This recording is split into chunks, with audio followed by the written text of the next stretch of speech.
Hi there, Malcolm here with my 19th video for Wyrmberg Games, and today I'll be doing an unboxing video for Tiny Epic Dinosaurs. Many months ago I backed a game on Kickstarter. It turned up in the post, so let's have a look at it. So like all Tiny Epic games, by Gameland Games, they come in a very small box. I've heard complaints that there's actually no real reason to make such a game in a small box. Why just not make it bigger? But I find these games extremely transportable, and you can actually play quite a few games, taking up very little space, and then you can lay them out on the table, a proper game out of it. And here I have 7 games and their expansions all in one DVD unit. If these are all normal sized games, just think of the storage space that these would take up. I'm not saying all games should come this size, but it's quite nice that some games do. Right, as usual with Tiny Epic Games, the design aspect of it is fantastic. That's the inside of the box lid. Rule book, very handy. Fully illustrated and listing all the pieces you expect to find. A bag of bits, pack of cards, pack of boards, the laboratory mini expansion, and the cutesy inside box of the bottom. So, starting with the bits, we have the egg-shaped first player token, the coffee mug-shaped round token, I Heart Dinos, standard-sized player ranchers, and double-sided player ranchers. You get one of those each. A dinosaur capturing die.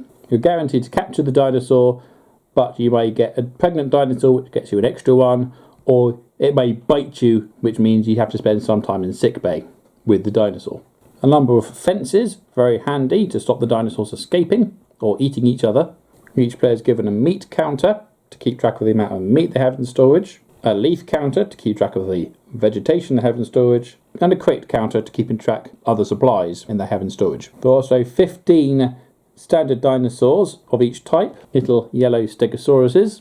It gives you a comparison in size compared to the ranchers. Little bitty dinosaur, and they require 1 leaf per turn. Blue brachiosauruses, which require 2 leaves per turn. Velociraptors require 1 meat a turn, and allosauruses, who eat 2 meat. There are also 15 purple unique dinosaurs and prehistoric reptiles from the Triceratops, Spinosaurus, Ankylosaurus, Dilophosaurus, including the frill that you see in the Jurassic Park film, a pterodactyl, Plesiosaurus, and of course T-Rex, amongst others. There are also some cards for one-player game, high-scoring private contract cards, slightly easier public contract cards, which any player can make, research cards, which allow you to produce the unique dinosaurs, which may give you points, special bonuses, and extra coolness. Each dinosaur comes with some lovely artwork and a little picture to show you which of the figurines it matches and what it eats, as well as a special power it gives while it's in your ranch. The T-Rex, for example, is extremely hungry, but I just enjoy the artwork immensely. Triceratops is also hungry, but for vegetation instead. There are also more generic power-ups which help other aspects of the gameplay and remain permanent upgrades for the whole game. Each player also gets their own player board with an outline tracker where they put their components saying whether they have meat, vegetation or supplies, and also the feeding costs and victory points for the 4 basic dinosaurs, a storage area for their ranchers before they use them, and a holding area to place any newly acquired dinosaurs. These are double-sided, with the reverse for each one providing a different challenge for a one-player game. Each player is also given one of 4 double-sided ranch mats. They can choose which side to play. Each mat will provide resources per turn and some natural barriers to hold their dinosaurs, such as the water and the mountains and the fence that's printed on the board. There are 2 double-sided storage mats for the contracts and the research cards. They're exactly the same by the side, give you somewhere to place them, and just a reminder how they work. A double-sided game card. One side shows you which round you're on, as determined by the coffee mug, and gives players a reminder of the order of phases in each round. It also provides us a medical area where injured ranchers and dinosaurs go. There are also 4 double-sided playmats for the worker placement aspect of the game. Each turn, players place a rancher on one of these spots to perform the action, whether it's acquiring a dinosaur by rolling the dice or by paying for it, exchanging dinosaurs for a contract, acquiring some fencing and first player, getting a research card from those available, or just getting some straight up resources that you desperately need to feed your dinosaurs.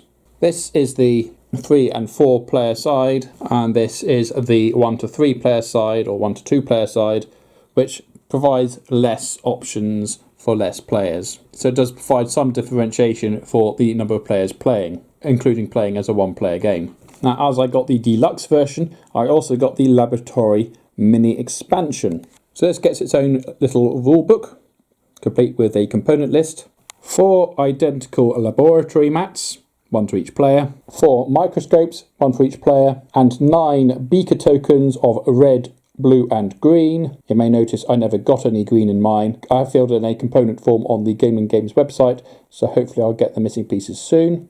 And the basic idea of the laboratory expansion is that the beaker tokens are placed above the worker placement boards. When a player first places a token on a worker placement board, they take the coloured token and move their microscope along the route of the matching colour. The idea being when they reach an item, they will get a bonus Brachiosaurus in this case, or some resources, or one of the other dinosaurs, or a research card. So a nice little way to get some bonus resources, perhaps by slightly forcing a player's hand as to which option they're going to go for, so they can get the blue one or the red one, or when I get them, a green one. So that's the basis of the laboratory expansion. However, what's the point of an expansion without some extra bits, which are 4 extra research cards? So there's a fossil museum, an aerial surveyor, a mosasaurus and its counter, notice that's got a hungry one, and a gamelodon and its counter, and this is the only one that eats crates, and they all do something funky as well. So maybe a mini expansion, but it's got a lot packed into it. So there we go, Tiny Epic Dinosaurs. I was really excited for this one. Well, I wouldn't have backed it if I wasn't. Despite the small stature of the box, they've packed an awful lot into it. I've played it a couple of times already now. Really enjoy the gameplay. It's a straightforward worker placement game, bit of resource management, and absolutely nothing like Dinosaur Island. I have nothing against Dinosaur Island, I really like it, but I'm glad to have 2 dinosaur games that aren't exactly the same, just one's bigger than the other. The laboratory expansion is a fun little addition. I'm glad I got it with it. Certainly some of the earlier Tiny Epic games I picked up without the mini expansion, and I keep thinking, oh, maybe I should have got it with it. You know, you don't know what you don't have. It does come with a slight frustration, particularly if you're wanting to do the action that literally moves your microscope back to the middle again. And I found with my first game particularly, I just moved my microscope up and down the same green line without actually doing anything with it at all. Whereas another player kept getting lots of things. I love the artwork. The quality is, as usual, very, very high. Those little wooden dinosaurs are intricately made with their little legs and tails and necks. I'm very impressed there have been no breakages. And even if there were, nothing a spot of glue wouldn't fix. All in all, brilliant. So do you have any Tiny Epic games? Do you have any dinosaur games? What's your favourite one? I think Tiny Epic Galaxies is still my favourite one, but they all have some good merits to them. Yes, if you'd like to see another unboxing, let me know. Choose a game and I'll do it, if I have it. Or if you'd like to see a playthrough or walkthrough, give me a shout and then I'll know it's worth doing or not. So, comments below. But as usual, if you have nothing nice to say, then please keep it to yourself. Thank you, and until next time, see you later.